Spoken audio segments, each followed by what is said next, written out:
प्रधानमंत्री मोदी ने मेलोनी को खिलाई मेलोडी, क्योंकि मेलोडी है चॉकलेटी। इससे पहले आप यह कहें कि अभिसार शर्मा, क्या तुम्हारा दिमाग खिसक गया है? समाचार के चैनल में यह क्या अल्ल बल्ल बोल रहे हो? नहीं साहब, मैं अल्ल बल्ल नहीं बोल रहा हूं। देश में ढेरों समस्याएं हैं। प्रधानमंत्री नरेंद्र मोदी देश की जनता को बड़ी बड़ी नसीहतें देते हैं, मगर वो इटली जाते हैं और वहां मेलोनी को मेलोडी चॉकलेट्स देते हैं। मैं मजाक नहीं कर रहा हूं कतई। जी हां, मेलोनी को मेलोडी चॉकलेट्स मोदी जी ने दिया है। आइए उस नजारे को देखते हैं। राहुल गांधी ने कहा है कि यह नेतृत्व नहीं, यह नौटंकी है। सबसे पहले वो लम्हा जब मेलोडी चॉकलेट्स प्रधानमंत्री नरेंद्र मोदी मेलोनी को देते हैं। मेलोडी है चॉकलेटी। Prime Minister Modi brought us a gift, a very, very good toffee.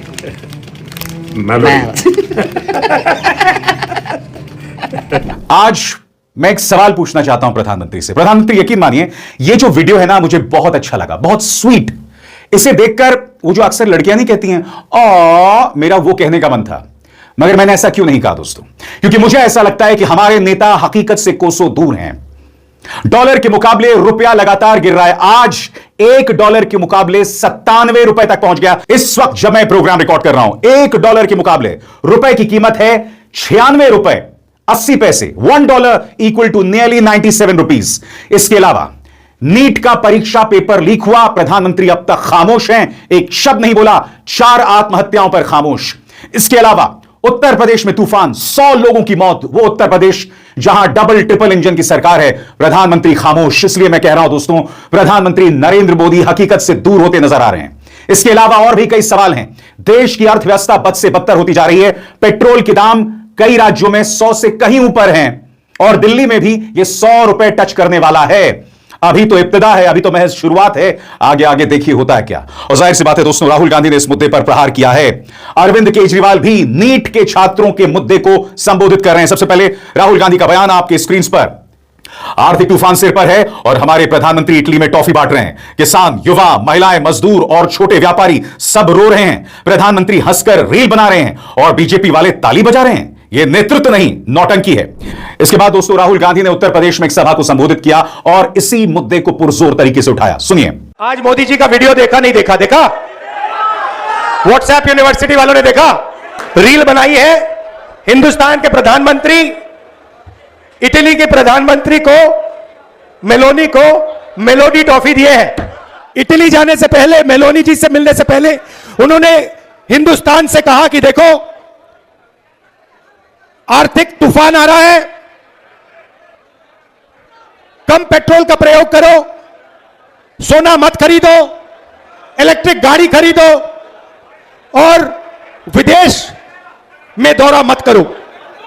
और फिर उसी के एक दिन बाद 3-4 हजार करोड़ रुपए के हवाई जहाज में नरेंद्र मोदी घुसे, इटली की ओर गए, जेब में टॉफी ले गए और वहां की प्राइम मिनिस्टर को उन्होंने मेलोडी टॉफी खिलाई। अब देखिए ये क्या देश की जनता के साथ क्या खिलवाड़ हो रहा है। मतलब देश में पेट्रोल की कमी, गैस की कमी, बिजनेस बंद हो रहे हैं, फैक्ट्रियां बंद हो रही हैं, महंगाई बढ़ती जा रही है, किसानों को खाद नहीं मिलेगी, पूरा का पूरा इंडस्ट्रियल सिस्टम हिलेगा। समय आने वाला है। ईरान ने, अमेरिका और ईरान की लड़ाई हुई, उसने हॉर्मुज को बंद कर दिया। 20% तेल मार्केट से हट गया और नरेंद्र मोदी एकदम मेलोनी जी के पास जाते हैं, उनको टॉफी खिलाते हैं और ऐसे रील बनाते हैं। राहुल गांधी के इस हमले के बाद भारतीय जनता पार्टी सरकार भी एक्टिव हो गई है। सरकार में मंत्री पीयूष गोयल का यह बयान आपके स्क्रीन पर। राहुल गांधी को भारत और भारत में बनी हर वस्तु से इतनी नफरत क्यों है? भारत आज मेड इन इंडिया और लोकल गोज ग्लोबल के माध्यम से दुनिया का ट्रस्टेड डेस्टिनेशन बना है, लेकिन कांग्रेस को हर भारतीय उपलब्धि में समस्या ही दिखाई देती है। जिस वैश्विक सम्मान, निवेश और भरोसे के लिए देश दशकों तक इंतजार करता रहा, वही प्रधानमंत्री नरेंद्र मोदी जी के नेतृत्व में आज भारत अर्जित कर रहा है, तो वो राहुल गांधी से सहन नहीं हो रहा। यानी कि इससे भी मुद्दा स्वदेशी का बना दिया है, जबकि राहुल गांधी यहां जो मुद्दा उठा रहे हैं वो ये कि देश के सामने इतनी समस्याएं हैं मगर प्रधानमंत्री मेलोनी को मेलोडी खिला रहे हैं। दोस्तों, अगर ये सामान्य हालात होते ना तो यकीन मानिए ये वीडियो मुझे बहुत प्यारा लगा, मगर ये सामान्य हालात नहीं है। एक बार फिर हमारे विद्यार्थियों का, हमारे युवाओं का जो विश्वास है इस सरकार पर, वो खत्म हुआ है। इस सरकार में कोई जवाबदेही नहीं है। पहलगाम हमला हो जाता है, कोई जवाबदेही नहीं लेता है। राष्ट्रीय सुरक्षा सलाहकार बने हुए हैं, रक्षा मंत्री बने हुए हैं, गृह मंत्री बने हुए, कोई जवाबदेही नहीं है। राजनाथ सिंह ने कहा था ना, इस सरकार में इस्तीफे नहीं होते हैं। शिक्षा मंत्री उनका अहंकार सिर चढ़कर बोल रहा है, कोई जवाबदेही नहीं है। खुद प्रधानमंत्री कहते हैं भाई सोना मत खरीदो। नतीजा यह हुआ कि सोने के कारोबारी जो हैं सिर पकड़ के बैठे हुए हैं। मैं आपको दिखलाना चाहता हूं, प्रधानमंत्री नरेंद्र मोदी इटली पहुंचते हैं, देखिए कितना शानदार कुर्ता पहना हुआ उन्होंने, कोलिसियम में मेलोनी के साथ, रोम के कोलिसियम में। ये तस्वीरें बहुत खूबसूरत हैं, मैं उसे नजरअंदाज नहीं कर रहा हूं, मगर हर चीज का वक्त होता है। राहुल गांधी यही कह रहे हैं कि यह सरकार जो है वो मुद्दों से भाग रही है। मुद्दे हैं आपके सामने मगर आप उनसे भाग रहे हैं, आखिर क्यों? सुनिए राहुल गांधी ने क्या कहा। गैस नहीं है, महंगाई बढ़ती जा रही है और हिंदुस्तान के प्रधानमंत्री मेलोनी के साथ मेलोडी को खा रहे हैं। ये है हालत देश की। और राहुल गांधी वहां नहीं रुक रहे हैं। राहुल गांधी ने कहा कि कहीं ना कहीं देश के गृह मंत्री और प्रधानमंत्री संविधान का अपमान कर रहे हैं। आरएसएस मुझसे उम्मीद करती है कि मैं मुद्दों पे माफी मांगू, मगर मैं कतई माफी नहीं मांगूंगा। यानी कि राहुल गांधी ने कहीं ना कहीं जमीन तैयार कर दी है खुद के खिलाफ एक और मुकदमे की। देखिए राहुल ने किस तरह से आरएसएस, प्रधानमंत्री मोदी और अमित शाह पर प्रहार किया है। तो जो संविधान पर आक्रमण करता है, जो संविधान को नष्ट करता है, उसको आप क्या कहोगे? उसको क्या कहोगे? गद्दार कहोगे। इसलिए मैंने खुल के कहा है कि नरेंद्र मोदी, अमित शाह संविधान पर आक्रमण कर रहे हैं। उन्होंने देश का धन अदानी अंबानी को बांटा, उन्होंने देश की संस्थाओं को खत्म किया, उन्होंने वोट चोरी करवाई, इलेक्शन कमीशन को दबाया, जुडिशरी पर दबाव डाला। आरएसएस के लोग सुन लो, आपने कहा कि मुझे माफी मांगनी चाहिए, मैं कभी माफी नहीं मांगूंगा, फिर बोलूंगा। अमित शाह और नरेंद्र मोदी गद्दार है क्योंकि उन्होंने कॉन्स्टिट्यूशन पर आक्रमण किया है। सुन लो अच्छी तरह, मैं तुम लोगों से नहीं डरता हूं और हिंदुस्तान की जनता इस बात को समझ गई है और हिंदुस्तान की जनता भी आपसे नहीं डरती है। और अब एक जरूरी संदेश, सच के इस सफर में मेरा साथी बनिए, मेरा चैनल ज्वाइन कीजिए और इनमें से एक विकल्प, एक ऑप्शन चुनिए। शुक्रिया।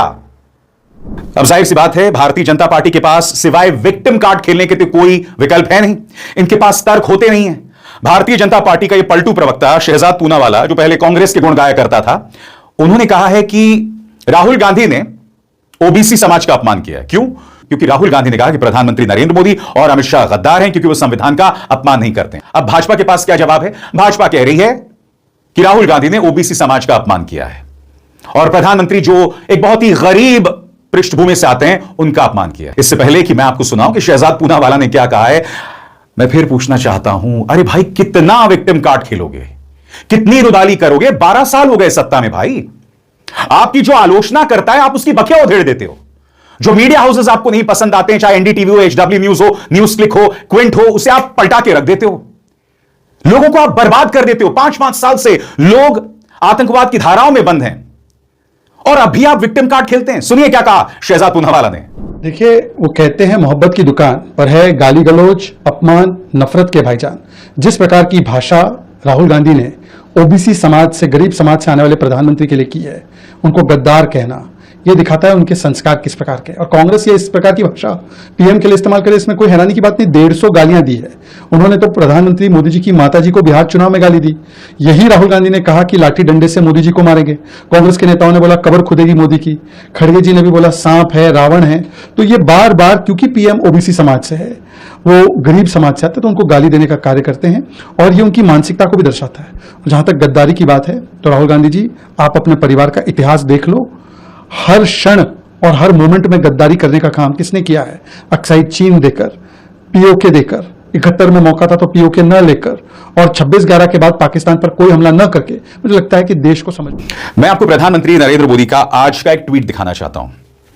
यहां पर प्रधानमंत्री कह रहे हैं, Indian music is getting very popular in Italy. During the community welcome in Rome last evening 5 Italian artist performed the हम साधवानी, compliments to mister Valerio Bruni. और तमाम इटली के कुछ कलाकारों का नाम लिया है जिन्होंने वहां पर भारतीय म्यूजिक उनके सामने पेश किया। क्या कहा था मैंने कार्यक्रम की शुरुआत में? हमारे नेता हकीकत से कोसों दूर हैं और इसकी वजह है क्योंकि आपके सामने असली तस्वीर नहीं लाई जाती। गोदी मीडिया जो कि करोड़ों घरों तक पहुंचता है, वो इसे उपलब्धि के तौर पर पेश करता है, इस तस्वीर को। और यह इकलौती तस्वीर नहीं है। प्रधानमंत्री नरेंद्र मोदी को इटली में नृत्य भी दिखाया गया था। नॉर्वे में कुछ महिलाएं, जिनमें से एक महिला मां दुर्गा की तरह बनी हुई थी, हाथ में त्रिशूल था, वो प्रधानमंत्री की आरती उतार रही थी। अब इन तमाम चीजों पर मीडिया उनसे सवाल नहीं करता है।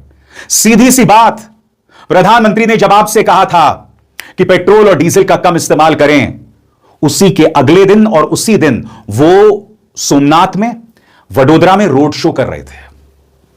यह दोगलापन नहीं है। अब भी ऐसी ढेरों तस्वीरें आ रही हैं जहां अमित शाह बैठकें कर रहे हैं 10 मुख्यमंत्रियों की और वहां गाड़ियों का काफिला है। मैंने इसी मंच पर आपको बताया था, हेमंत बिस्व शर्मा का शपथ ग्रहण समारोह था, सभी मुख्यमंत्री वहां पहुंचे थे। अब मैं दावे के साथ कह सकता हूं, इनमें से अधिकतर मुख्यमंत्री चार्टर्ड विमान में पहुंचे होंगे। यह दोगलापन है, यह दोहरे मापदंड है, इसलिए विपक्ष उन पर करारा प्रहार कर रहा है। अरविंद केजरीवाल दोस्तों, अरविंद केजरीवाल जिनकी एक ही जगह सरकार है, पंजाब में, आज वो लगातार जो नीट का मुद्दा है, पेपर लीक हो रहा है दोस्तों, इसे सिर्फ आप 22 लाख छात्रों तक सीमित मत समझिए। यह एक बहुत बड़ा मुद्दा है। हमारे जो एग्जाम्स से जुड़ी गरिमा है, परीक्षाओं से जुड़ी गरिमा है, वो खत्म हो गई है, वो छिन्न भिन्न हो गई है। अरविंद केजरीवाल वो मुद्दा उठा रहे हैं। सीधा सा सवाल, प्रधानमंत्री ने क्या नीट के छात्रों के दर्द को कभी संबोधित किया? आपने देखा शिक्षा मंत्री का अहंकार? सुनिए अरविंद केजरीवाल क्या कह रहे हैं। अभी 2 दिन पहले मैंने एक वीडियो डाला था नीट के एग्ज़ाम के बारे में। आप लोगों के फीलिंग्स और आपके सुझाव मैंने इनवाइट किए थे। 50 लाख से ज़्यादा लोग अभी तक इसको देख चुके हैं और इतने हज़ारों की संख्या में कमेंट्स आए हैं, आपके मैसेजेस आए हैं। आप में से बहुत सारे लोगों ने अपनी अंदर की फीलिंग्स शेयर की हैं। आपने मुझ पर इतना भरोसा किया, इसके लिए मैं आपका बहुत बहुत शुक्रिया अदा करता हूँ। बहुत सारे लोगों ने थैंक यू बोला है। सुजाता सुजी कहते हैं थैंक यू सर, आप ही स्टूडेंट्स की सच में फिक्र करते हो। राहुल नायक कहते हैं we really needed this support right now sir, thank you Kejriwal ji. Thank you किस लिए? आप सब तो मेरे बच्चे हो। मेरे 2 बच्चे हैं, वो दोनों IIT दिल्ली से पढ़े हैं। अगर उनके एग्जाम कैंसिल हो जाते तो उनके लिए भी मैं यही कर रहा होता, उनके लिए भी लड़ रहा होता। तो आप सब मेरे बच्चे हो ना, तो आपके लिए भी मैं उसी तरह से लड़ रहा हूँ जैसे मैं अपने बच्चों के लिए लड़ रहा होता। कुछ बच्चों ने अपनी बहुत इंटेंस फीलिंग्स शेयर की हैं, जैसे अबू बसर लिखते हैं hello sir, this is my 3rd drop sir. Really मैंने 2024 में 1.5 लाख कोचिंग फीस देकर पेपर दिया, अच्छा सिक्योर किया, पर सर तब भी पेपर लीक हो गई। अब इस साल सिर्फ सेल्फ स्टडी करके दिया, अच्छा एग्जाम दिया, फैमिली के साथ सेलिब्रेट भी कर लिया, पर पेपर कैंसिल हो गया। रियली सर बहुत डिप्रेस्ड हूँ। विकास यादव लिखते हैं it was my 5th attempt, मैंने बहुत मेहनत की थी इस एग्जाम के लिए। लास्ट 2 महीने में कभी कभी ओनली 3 घंटे सोया था सर। 3 मई के लिए हम मेंटली प्रिपेयर्ड थे, अब 21 जून के लिए मोटिवेशन कहाँ से लाऊं सर। एक बच्चे ने लिखा है अब मुझ में हिम्मत नहीं बची। ये क्या है बच्चे, हिम्मत नहीं बची का क्या मतलब है?